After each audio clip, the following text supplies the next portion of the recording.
Hello friends, my self Atul Kumar Singh. आप सबका स्वागत है एओटी हब चैनल में।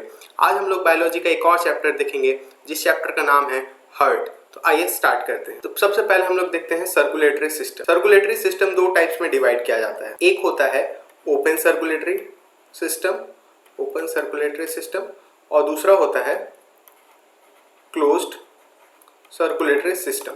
तो ओपन सर्कुलेटरी सिस्टम क्या होता है? ओपन सर्कुलेटरी सिस्टम वो सिस्टम होता है जिसमें बॉडी में ब्लड फ्लो होने के लिए कोई भी वेन्स या फिर आर्टरीज या फिर कोई भी नसें हम कह सकते हैं वो नहीं होती है। वो बॉडी में ब्लड ओपनली फ्लो करता है, उसे हम लोग ओपन सर्कुलेटरी सिस्टम कहते हैं। इसका एग्जांपल हो गया है कॉकरोच। और एक क्लोज्ड सर्कुलेटरी सिस्टम होता है, इसमें एक प्रॉपर बॉडी में ब्लड फ्लो करने के लिए जो वेन्स होता है या फिर आर्टरीज होता है ये प्रेजेंट रहती है, इसलिए इसे क्लोज्ड सर्कुलेटरी सिस्टम कहते हैं। इसका एग्जांपल हम लोग जैसे ह्यूमन बींग्स हो गए हैं। इसका एग्जांपल क्या हो गया? ह्यूमंस हो गए। हार्ट क्या होता है? हार्ट हमारे बॉडी का सबसे इंपॉर्टेंट ऑर्गन होता है और ये एक ऐसा ऑर्गन है जिसे हम अपने ब्रेन से कंट्रोल नहीं कर सकते हैं। Structure of heart. The heart is divided in the left and right side by partition called septa. Heart क्या होता है? दो पार्ट्स में डिवाइड होता है। एक लाइन सेगमेंट, ये वाला लाइन सेगमेंट, इसको हम लोग क्या कहते हैं? सेप्टा कहते हैं। The interarterial septum separates the two upper chambers called arteria और ये जो अपर चेम्बर्स है, इसको यहाँ से हम लोग देखें अगर, तो ये अपर जो चेम्बर होता है इसको हम लोग आर्ट्रिया कहते हैं। और the intraventricular septum separates the two lower chambers called ventricles. और ये जो नीचे वाला चेम्बर्स है इसको हम लोग क्या कहते हैं? वेंट्रिकल्स कहते हैं। और हम लोग हार्ट के बारे में आगे डिस्कस करते हैं। तो ये है हार्ट। ये जो हार्ट है ये एक पेरिकार्डियम, आप यहाँ पे देख सकते हैं, पेरिकार्डियम मेम्ब्रेन होता है जिससे क्या होता है? हार्ट हमारा कवर रहता है या फिर प्रोटेक्टेड रहता है। हार्ट की जो वेट होती है, हार्ट की वेट ये लगभग 300 ग्राम्स की होती है। और इसका साइज जो होता है वो हमारे लेफ्ट आर्म के फिस्ट को, अगर हम लोग अंगूठा को इस तरह से अंदर बंद करके, जितना साइज का हमारा लेफ्ट हैंड का फिस्ट हुआ इतना ही हमारा क्या होता है? हार्ट का साइज होता है। हमारा जो हार्ट होता है वो क्या होता है? 4 चेम्बर्स का हार्ट होता है। जैसे कि आप यहाँ पे देख सकते हैं, एक right auricles, right ventricles, left atrium और लेफ्ट वेंट्रिकल्स। तो ये हमारा जो हार्ट होता है वो 4 चेम्बर्स हार्ट होता है। आइए हम लोग देखते हैं कि हमारा हार्ट फंक्शन कैसे करता है। तो ये है सुपीरियर वेना कावा। हमारे बॉडी से जो अपर पार्ट का जो बॉडी है वहां से ब्लड इस सुपीरियर वेना कावा के थ्रू हार्ट में आता है। और ये जो इंफीरियर वेना कावा है हमारे बॉडी के लोअर पार्ट से जो ब्लड होता है वो इस रास्ते हार्ट में एंटर करता है। ये दोनों साइड से जो ब्लड होता है वो राइट ऑट्रियम में आता है। और फिर राइट ऑट्रियम से ये आप जो वल्व देख रहे हैं इसको हम लोग ट्राइकस्पिड वल्व भी कहते हैं। इस वल्व को ओपन करके ये कहाँ घुसता है? राइट वेंट्रिकल में। तो पहले हम लोग वापस से देखते हैं, अपर पार्ट का बॉडी का ब्लड कहाँ से आया? सुपीरियर वेना कावा से। लोअर पार्ट का इंफीरियर वेना कावा से। दोनों ब्लड मिलके आए राइट ऑट्रियम में। और दोनों ये सारे ब्लड जो इकट्ठा हुए यहाँ पे वो कहाँ आए? वो इस ट्राइकस्पिड वल्व को ओपन करके आए हैं राइट वेंट्रिकल में। अब ये राइट वेंट्रिकल से इस वे में, अब यहाँ से क्या होता है? राइट वेंट्रिकल से ब्लड जो है वो पल्मोनरी आर्टरी के थ्रू कहाँ जाता है? लंग्स में जाता है। आप एक चीज याद रखिएगा कि जो वेन्स होते हैं वो हमारे पूरे बॉडी से क्या करते हैं? ब्लड को लेके आते हैं हार्ट में, उसे हम वेन्स कहते हैं। वो क्या करते हैं? डीऑक्सीजनेटेड ब्लड को कैरी करते हैं। और इसका एक एक्सेप्शन है कि पल्मोनरी वेन्स ये क्या करते हैं? ये ऑक्सीजनेटेड ब्लड को कैरी करते हैं, या इसका मतलब कि ये हार्ट से पूरे बॉडी में ब्लड को पहुंचाते हैं। और जो आर्टरीज होती है वो जनरली हमेशा ऑक्सीजनेटेड ब्लड या फिर प्यूरिफाइड ब्लड को क्या करते हैं? कैरी करते हैं और वो हार्ट से सारे बॉडी तक ब्लड को पहुंचाते हैं। लेकिन ये जो पल्मोनरी आर्टरी है ये एक्सेप्शन है और ये क्या करता है? डीऑक्सीजनेटेड ब्लड को हार्ट से लेके लंग्स तक पहुंचाता है। ये पल्मोनरी आर्टरी है जो डीऑक्सीजनेटेड ब्लड है। देखिए यहाँ पे जितना भी राइट आर्टरियम में और राइट वेंट्रिकल में जो ब्लड आए हैं वो क्या होते हैं? डीऑक्सीजनेटेड ब्लड होते हैं। और वही पल्मोनरी आर्टरी से क्या होता है? लंग्स में जाता है और लंग्स से क्या होता है? प्यूरिफाई होके वापस आता है। तो अगर हम लोग से पूछा गया कि ब्लड प्यूरिफाई कहाँ होता है, तो प्यूरिफाई होता है हमारा लंग्स में। और ब्लड फिल्टर कहाँ होता है, फिल्टर कहाँ होता है, तो वो होता है हमारा किडनी में। इस बात को आप याद रखिएगा, इसमें कंफ्यूज मत होइएगा। तो अब अगर हम लंग्स से क्या हुआ, ये प्यूरिफाई होके आया, और जो वेन्स है वो जो हमेशा डीऑक्सीजनेटेड ब्लड कैरी करता है, वो यहाँ पे अब क्या करेगा, ऑक्सीजनेटेड ब्लड जो लंग्स से प्यूरिफाई होके आया है उसको यहाँ पे पल्मोनरी वेन्स के थ्रू क्या करेगा, लेफ्ट एट्रियम में पहुंचा देगा। लेफ्ट एट्रियम में अब क्या आ गया, ऑक्सीजनेटेड ब्लड। अब ये ऑक्सीजनेटेड ब्लड, ये यहाँ पे हमने देखा था ट्राइकस्पिड वाल्व था, तो लेफ्ट साइड में क्या होगा, हमारा बाइकस्पिड वाल्व होगा, या फिर हम लोग इसको मिट्रल वाल्व भी कहते हैं, और इसको क्या कहते हैं, बाइकस्पिड वाल्व। इसको हमें बाइकस्पिड वाल्व भी कहते हैं। अब ये लेफ्ट एट्रियम से कहाँ आ गया, लेफ्ट वेंट्रिकल में आ गया। अब इस साइड क्या होते हैं, ऑक्सीजनेटेड ब्लड रहते हैं, और इस साइड क्या होता है, CO2 रिच ब्लड होते हैं। अब यहाँ से ब्लड आया, अब यहाँ से इसका ये जो लेफ्ट वेंट्रिकल में ब्लड आ गया, अब यहाँ से क्या होगा, यहाँ पे अरोटा जो आर्टरीज हैं, ये इससे क्या करेगा, ये पूरे बॉडी में ब्लड को पहुंचा देगा, प्यूरिफाइड ब्लड को क्या करेगा, पहुंचा देगा। तो आइए हम लोग एक बार वापस से देखते हैं। Upper part of the body से ब्लड आएगा सुपीरियर वेना कावा से, lower part of the body से ब्लड आएगा इंफीरियर वेना कावा से। दोनों ब्लड कहाँ आके मिलेंगे, राइट एट्रियम में, और ये सारे ब्लड क्या होंगे, CO2 रिच ब्लड या फिर डीऑक्सीजनेटेड ब्लड होंगे। ये सारे ब्लड फिर कहाँ आएंगे, ट्राइकस्पिड वाल्व को ओपन करके राइट वेंट्रिकल में आएंगे। राइट वेंट्रिकल से ये पल्मोनरी आर्टरी के थ्रू लंग्स में जाएंगे प्यूरिफाई होने के लिए। लंग्स से प्यूरिफाई होके पल्मोनरी वेन्स के थ्रू ये लेफ्ट आर्टरियम में आएंगे, और फिर बाइकस्पिड वाल्व या फिर मिट्रल वाल्व को ओपन करके ये लेफ्ट वेंट्रिकल में आएंगे। यहाँ से ये एरोटिक वाल्व से होते हुए अरोटा से गुजर के पूरे बॉडी में सप्लाई होंगे। इस तरह से हमारे पूरे बॉडी को ऑक्सीजनेटेड ब्लड मिलता है। हमने अभी पढ़ा the human heart has 4 chambers. हमारे ह्यूमन हार्ट्स में कितने चेंबर्स होते हैं, तो 4 चेंबर्स होते हैं, right atrium, left atrium, right ventricle और left ventricle. Blood is only pumped to one direction. 4 heart valves ensure that blood does not flow backward within the heart. अब क्या होता है, ब्लड जो होता है वो हमेशा एक ही डायरेक्शन में फ्लो करता है, और ये जो 4 वाल्व्स हैं वो क्या करते हैं, ये इस बात को नोटिस करते हैं कि जो ब्लड हम फ्लो हो रहा है वो वापस से किसी चेंबर में लौट के ना आ जाए। आइए अब हम लोग 4 वाल्व्स के बारे में जान लेते हैं हार्ट का। द ट्राइकस्पिड वाल्व, अभी हमने पढ़ा ट्राइकस्पिड वाल्व के बारे में। अब ये क्या होता है हम लोग थोड़ा डीपली देख लेते हैं। The tricuspid valve having 3 points located between right atrium and right ventricle। अब ये क्या होता है, राइट एट्रियम और राइट वेंट्रिकल के बीच में जो वाल्व्स होता है उसको हम लोग क्या कहते हैं, ट्राइकस्पिड वाल्व कहते हैं।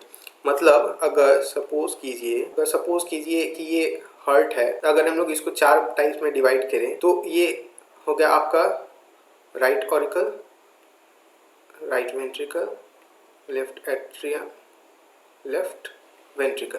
अब ये देखिए राइट एट्रियम और राइट वेंट्रिकल के बीच में यहाँ पे जो वेल्व प्रेजेंट होगा वो क्या होगा, ट्राइकस्पिड वेल्व होगा। और the pulmonary valve located between right ventricle and pulmonary artery, और पल्मोनरी आर्टरी यहाँ पे और राइट वेंट्रिकल के पास जो वेल्व प्रेजेंट होता है उसको हम लोग क्या कहते हैं, पल्मोनरी वेल्व कहते हैं। अब माइट्रल वेल्व, या फिर इसको हम लोग और क्या कह सकते हैं, बाइकस्पिड वेल्व भी कहते हैं। तो माइट्रल वेल्व को हम लोग मैंने पहले बताया था कि इसका और एक नाम है बाइकस्पिड वेल्व। ये कहाँ होता है, left atrium and left ventricle. मतलब यहाँ पे लेफ्ट एट्रियम और लेफ्ट वेंट्रिकल के बीच में ये वाला जो जगह है यहाँ पे क्या होता है, बाइकस्पिड वेल्व क्या होता है, प्रेजेंट रहता है। अब एक बचा है aortic valve located within the left atrium and aorta. अब अरोटा वो होता है जहाँ से क्या होता है, ब्लड पूरे बॉडी में फ्लो करता है। तो अरोटा और लेफ्ट वेंट्रिकल जो है इसके बीच में एक वेल्व प्रेजेंट रहता है, एक गेट होता है जिसको हम लोग क्या कहते हैं, एरोटिक वेल्व कहते हैं।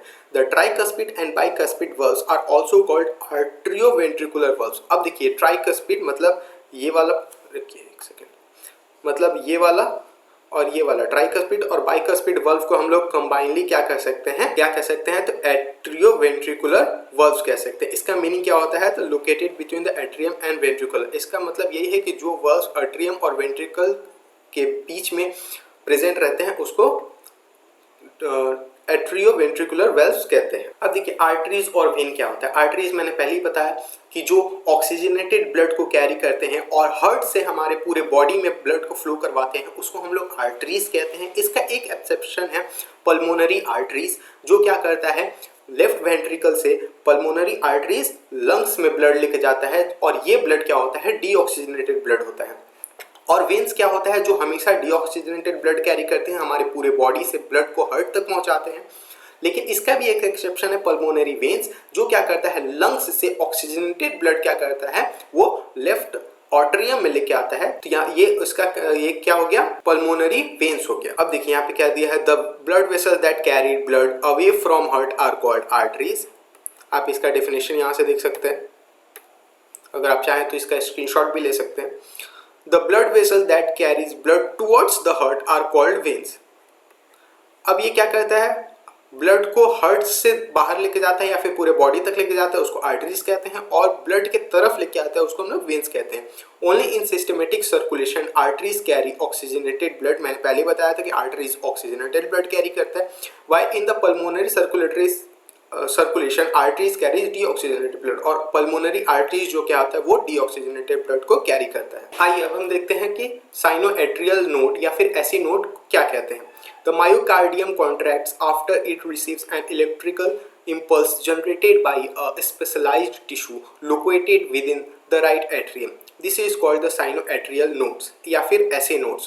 ये क्या होता है, ऐसे नोड्स, ये एक स्पेशलाइज्ड एरिया होता है कार्डियक मसल फाइबर का, जो कहाँ प्रेजेंट होता है, तो राइट एट्रियम में। इसे ही हम क्या कहते हैं, साइनोएट्रियल नोड या फिर ऐसे नोड कहते हैं। इसे हम पेस मेकर भी कहते हैं। The SA node is a bundle of nerves that triggers the contraction of arteria during the cardiac cycle. अब ऐसे नोड क्या है कि ये नर्व्स का एक बंडल टाइप का है, जो किसमें काम करता है, आर्टरियस का कार्डियक साइकिल में कॉन्ट्रैक्शन में काम करता है। The electrical currents next reach the ventricles which contract after the arteria. The SA node initiates approximately 75 electric impulse each minute with variation between individual ages and general health. अब यहाँ पे आप देख सकते हैं कि क्या करता है, कितना इलेक्ट्रिकल इम्पल्स को क्या जनरेट करता है, तो 75 इलेक्ट्रिकल इम्पल्स जनरेट करता है ईच मिनट। तो होप आपको ऐसे नोड या फिर पेसमेकर समझ में आया होगा। अब इसी के साथ आप एक बार देख लीजिए आर्टरियो वेंट्रिकुलर नोड या फिर इसे हम एवी नोड कहते हैं। अब ये क्या होता है, अब एवी नोड क्या होता है, तो सामान्य रूप से एवी नोड की कोशिकाएं प्रति मिनट 40 से 60 धड़कन का निरीक्षण करती हैं, जिसे माध्यमिक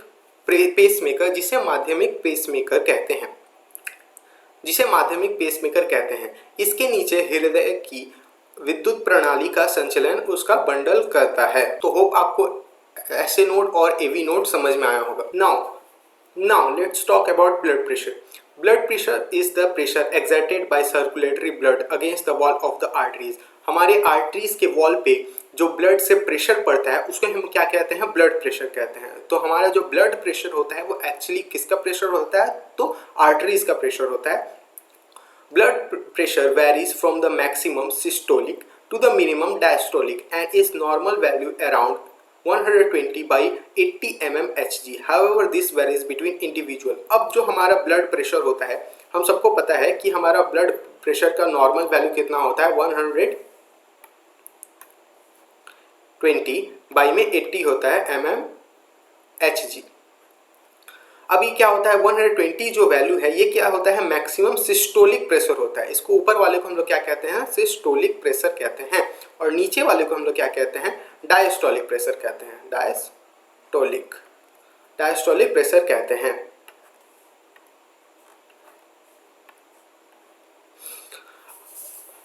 और ये क्या होता है, इंडिविजुअल्स यानी व्यक्ति दर व्यक्ति इसकी जो रेट होती है वो ऊपर नीचे हो सकती है। The blood pressure greater than 120/80 mg is considered to be high. अब जिस व्यक्ति की ब्लड प्रेशर 120/80 से ऊपर हुई उसे हम क्या कहते हैं, हाई ब्लड प्रेशर कहते हैं। The medical term for high blood pressure is hypertension. अब इसका क्या मतलब होता है, अब जो जिस व्यक्ति की ब्लड प्रेशर हाई होता है उसे मेडिकल टर्म्स में क्या कहते हैं, हाइपरटेंशन कहते हैं। From hyper plus tension meaning above pressure. Hypertension का मतलब ही हुआ जिसका ब्लड प्रेशर हाई है। और the blood pressure is less than 120/80 mmHg is considered to be low और हाइपोटेंशन। और जिस व्यक्ति की ब्लड प्रेशर नॉर्मल वैल्यू से क्या होती है, कम होती है, उसको हम लोग क्या कहते हैं, हाइपोटेंशन कहते हैं। और इसका मतलब होता है बिलो प्रेशर। तो होप आपको ये इजी सा टॉपिक था ब्लड प्रेशर, ये आपको समझ में आया होगा। अब हम लोग देखते हैं course of circulation. Course of circulation. अब कोर्स ऑफ सर्कुलेशन क्या होता है? Mammals have double circulation.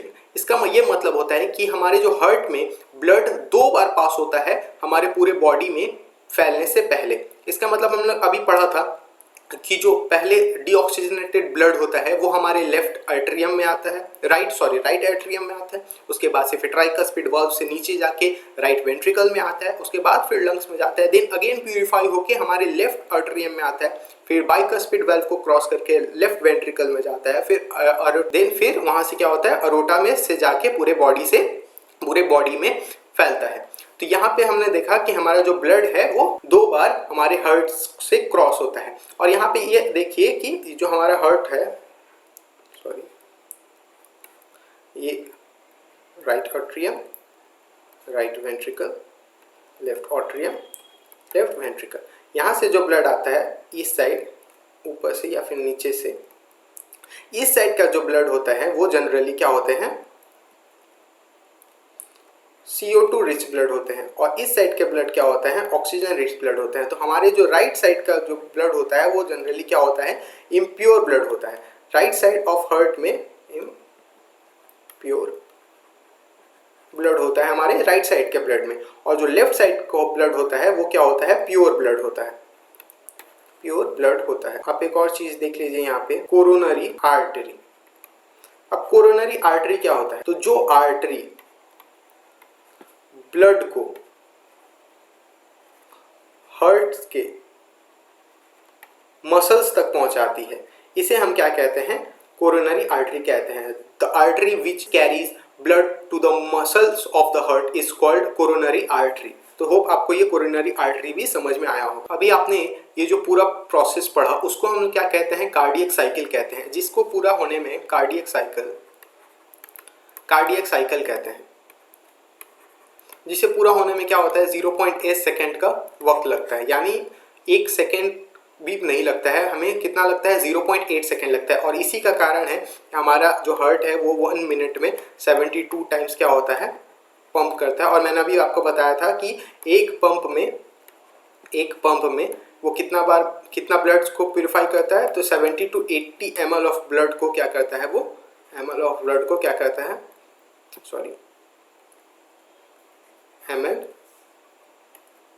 करता है, पंप करता है। सो नाउ एट लास्ट हम लोग देखते हैं function of heart. The heart function to circulate blood around the body, the right and the left side of the heart pumps the blood into the different circulation. हमें सबसे main इसका function क्या होता है कि ये क्या करता है, ब्लड को पूरे बॉडी में फ्लो करवाता है और पहुंचाता है। Number 2, the right side pumps deoxygenated blood. मैंने अभी आपको कहा कि जो हमारे हार्ट का राइट साइड होता है वो डीऑक्सीजनेटेड ब्लड को कैरी करता है। ब्लड ये क्या होता है, ब्लड इसको क्या कहते हैं, इसको पल्मोनरी सर्कुलेशन जाता है, while left side pumps oxygenated blood into the systematic circulation. और फिर क्या होता है, हमारा जो लेफ्ट साइड का जो ब्लड होता है वो ऑक्सीजनेटेड ब्लड को कैरी करता है। नंबर 3 ये हो गया। अब number 3, the right atrium receives deoxygenated blood from the body tissue via superior vena cava. मैंने आपको पहले ही बता दिया था। और जो उसके बाद the right atrium receives deoxygenated blood from body tissue via superior vena cava and inferior vena cava. Now last, the blood enters the right atrium which pumps the blood into the right ventricle. The tricuspid valve prevents blood from flowing backward into the right atrium. The right ventricle pumps the blood into the pulmonary artery via the pulmonary valve. अब वही है कि right atrium से blood कहाँ जाता है, right ventricle में, और जो ट्राइकस्पिड वाल्व होता है वो रोकता है ब्लड को कि अगर कहीं राइट वेंट्रिकल से वापस राइट एट्रियम में ब्लड ना आ जाए। और फिर राइट वेंट्रिकल से कहाँ चला जाता है ब्लड, पल्मोनरी आर्टरी के थ्रू वो लंग्स में चला जाता है प्यूरिफाई होने के लिए। सो थैंक यू फ्रेंड्स, आज के लिए इतना ही। होप आपको ये वाला चैप्टर समझ में आया होगा। प्लीज़ मेरे वीडियोज़ को लाइक कीजिए और कमेंट कीजिएगा कि आपको ये वाला वीडियो कैसा लगा। हमारे चैनल को सब्सक्राइब कीजिए ताकि और भी नए वीडियोज़ जो हैं उसके नोटिफिकेशंस आपको जल्दी से जल्दी मिल जाए। Thank you friends.